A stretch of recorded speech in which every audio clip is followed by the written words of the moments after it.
All right, watching the clip about like a girl, and always the first thing it brought to mind for me was actually my daughters.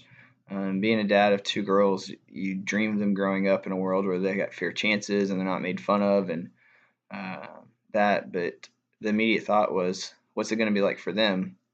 What are they going to have to suffer through? And what are these stereotypes that have always been given apply to them?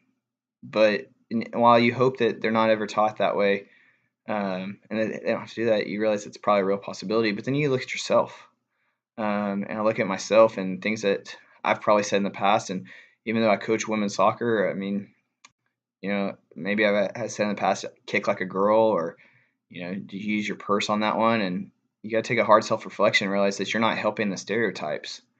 So I think that's the biggest thing I took is that was first of all is taking a good self reflection and realizing, what I've said, even though you think it's just what happens in society, it hurts, and it's things that need to change. And because nowadays there are women doing amazing things, and they need equal opportunities and deserve equal opportunities to be successful. And doing anything that criticizes them or that, it's just completely beneath us, and shouldn't be part of society. And never do I want my daughters to feel that way. That being told to run like a girl or play like a girl or hit like a girl is a bad thing. It should be a compliment. And um, so that's it. You think of people like Mia Hamm for women's soccer, who went through and a pioneer in so many ways of what she's done. And one of my favorite quotes about her is she had a soccer coach that came in and told her one day, um, told her that she runs like a girl. She looked back at the coach and told the coach, "Well, if you ran like a girl, you'd be a little bit faster too." So that's the kind of attitudes that we need, and not just from that, but also from the male counterparts in the society to make it better.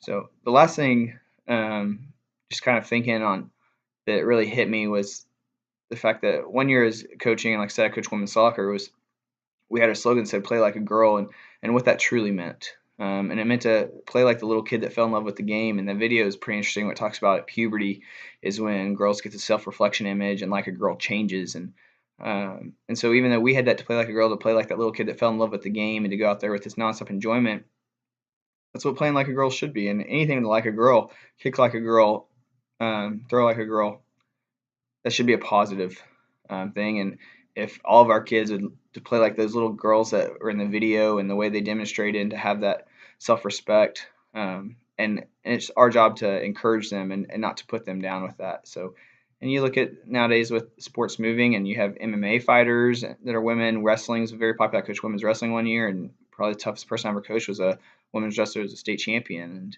And so things are changing, but we still have a long way to go.